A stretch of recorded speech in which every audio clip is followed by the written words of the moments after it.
Hi, everyone, and thank you for tuning in to our Building Trust in Trying Times webinar series this week. I am G. Edward Livis with the Better Business Bureau of Metro Atlanta, Athens, and Northeast Georgia. Today, we have a very special guest on with us. She is Terri Denison. She is from the SBA here. She is actually, and I have your title as District Director, so that's a really big title, actually, with the SBA here in Georgia, and she's going to be coming on here to answer some follow-up questions that we had from our last webinar series, Navigating the New Normal. Of course, we had Ashley Bell on that, and Terri was so kind to come in and actually, sit in on that particular webinar and answer questions that you guys had. We weren't able to get to everything, but today we're going to answer some follow-up questions from that particular webinar. And we'll also ask Terri about some things that are currently happening with the CARES Act. So first of all, Terri, it's a pleasure to have you here today. And I'm glad to be back. Thank you for having me. Well, thank you. And we could actually see your face today because it was all I audio know, yes. on that last one. So thank you for Right. coming in. So as I said, we did get a great response from that particular webinar, and we did get a lot of questions. I couldn't get all the questions, because we had quite a bit, but I did want to ask some questions that came in that were really, really, I think, important to a lot of businesses in our area and surrounding areas actually. So the first question that I had that I had from our chat here, it was a young lady that asked, what criteria do I have to meet to be eligible for the PPP loan forgiveness program? Because we did discuss the loan forgiveness program, but we didn't go into all the criteria that these businesses have to meet. So can you kind of break it down? What do they need to do to be, eligible for that program? Okay. Well, as far as the eligibility criteria, it's actually fairly simple and straightforward. One, you have to meet SBA's definition of small business, which is basically a business that has fewer than 500 employees. If for some reason it's over that amount, that number, there are a couple other alternative definitions, but most people will qualify under that. Most types of businesses are eligible. There are some that are not eligible because of statute, because of Right. the Small Business Act, like speculative type businesses, adult entertainment, pyramid type businesses, lending institutions, and there's a whole litany, but they are specifically excluded because of the statute. But other than those exclusions, it comes down to, are you a small business? There are some things in terms of the ownership of the company that might also come to play. For example, have you had a bankruptcy within the last few years? Okay. Or have you been incarcerated on parole or probation, less than, I believe it's now 5 years ago. And even that doesn't necessarily mean a no. It just means Right. we have to ask some more questions. And then, of course, they're going to look at the business in terms of how it's operated. They being the lending institution that's going to make the loan, the PPP loan. Uh, the roughly the ability to repay the loan if it ends up not being forgiven. So they'll look at cash flow, historical performance of the business. Gotcha. Okay. So I mean that's actually really great information, and I think it kind of ties into my next question because I got this question in our chat, but also I had people reach out to me personally about this next question here, and it states there are a lot of gig workers out there. I mean, you got rideshare drivers like Uber and Lyft drivers that are out there.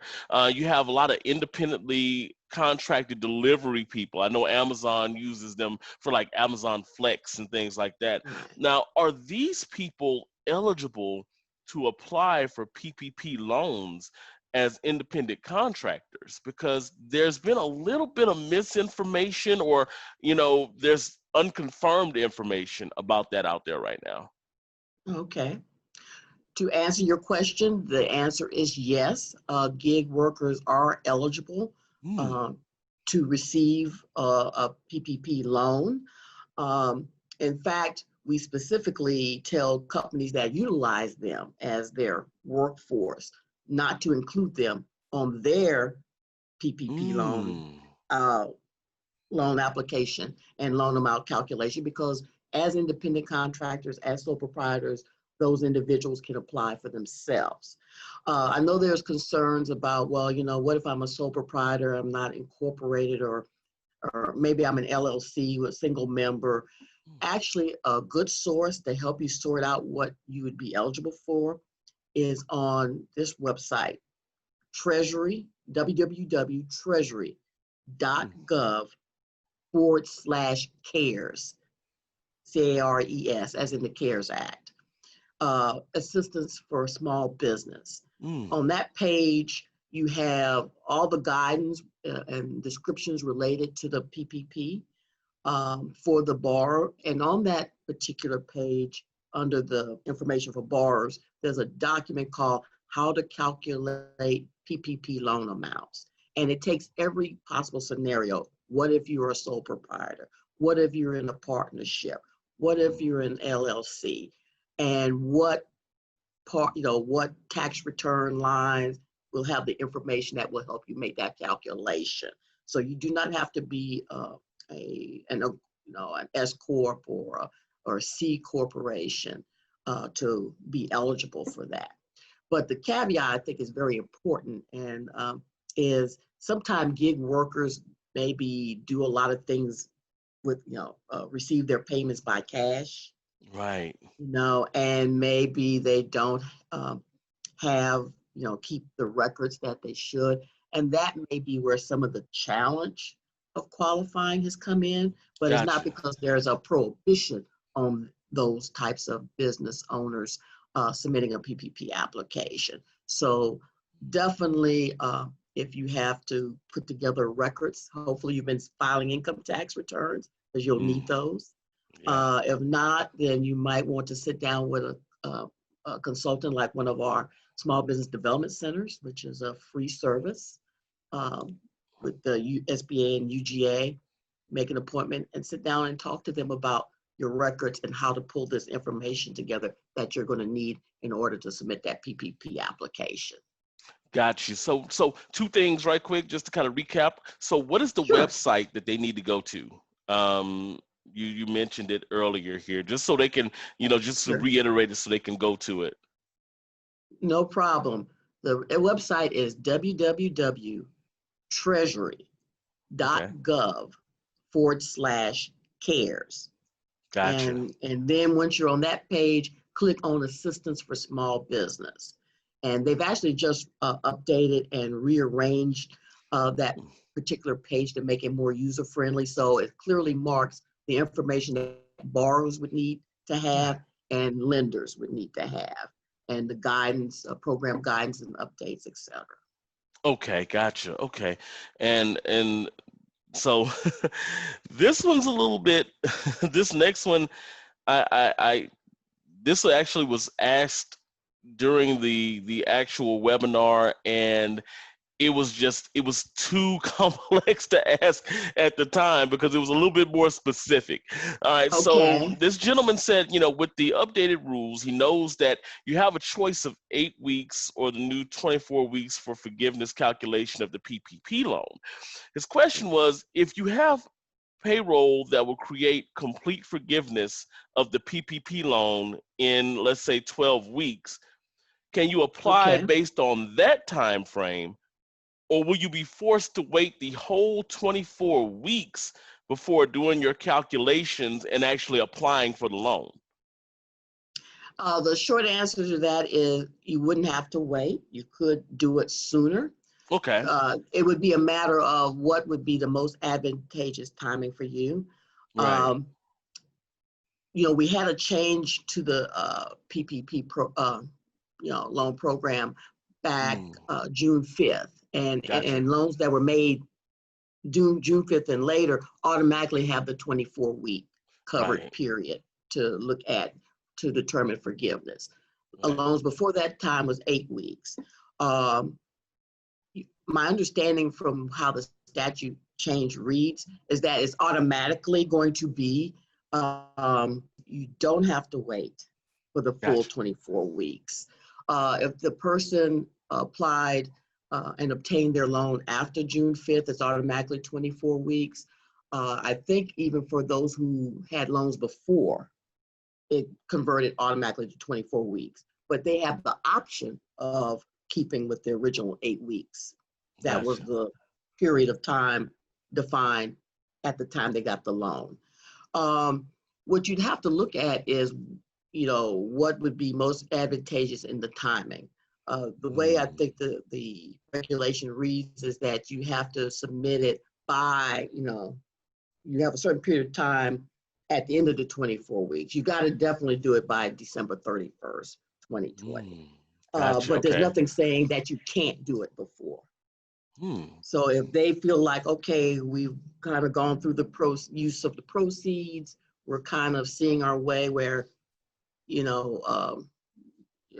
not necessarily going to have more funds or use of the funds that we receive through PPP, then they can submit that forgiveness request to the lending institution that either made the loan or is servicing that PPP loan.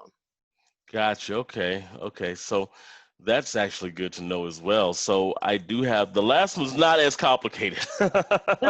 This gentleman I said it said, wasn't bad. no, no, that wasn't that bad. But the next gentleman said, strictly, if I apply for the PPP loan forgiveness program and I don't get it, how can I reapply? And how long would I have to wait to reapply? Okay, just kind of a reminder, the PPP loans are delivered through a participating lender. That can be a Mm, commercial lender. It can be a community development financial institution, which is a nonprofit lending entity. It could be a credit union even. So where SBA comes into that process is that we're the guarantor of the loan. Okay, but got you. the lending institution is the one that's actually going to be funding that loan for you. If it hasn't been approved, then you can go to another lender to Mm, apply. And so as long as SBA has not approved a guarantee for that loan and has issued an SBA loan number, you don't have a loan. So if you are declined, and I know of cases where people were declined by a particular lending institution got you. and Got went to another institution and was able to get the loan. you. Okay. So yeah. So short answer is, you can, but it may not be in your best interest to try to reapply in that scenario. Gotcha. Okay. So we talked about a lot of the questions that we had as recap questions from um, the last webinar. There's been some changes in the PPP and the CARES Act since that last thing. So tell us about what's going on, especially in the last day or two. Looks like we've got some exciting news for a lot of businesses in need right now. Yes.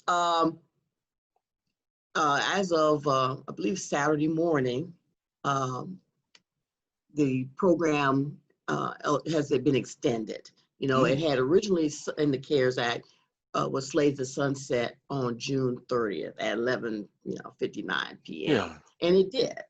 But that evening, a few hours before that deadline, the Senate passed a bill asking, to allow the program to go on until August 8th. The House followed suit the next day, and the president signed that bill into law this past Saturday on Okay. July 4th. All So right. now the program has reopened. In fact, SBA has done everything it needed to do because people worked over the weekend to Mm, get everything resituated so that we could continue to take those loans starting Monday morning. And so now you have until 11:59 August 8th, 2020 to mm, have your loan application approved in the PPP. And that deadline is not to submit it to the lender, but for the lender to actually have that application to SBA Mm. to approve and issue a loan number.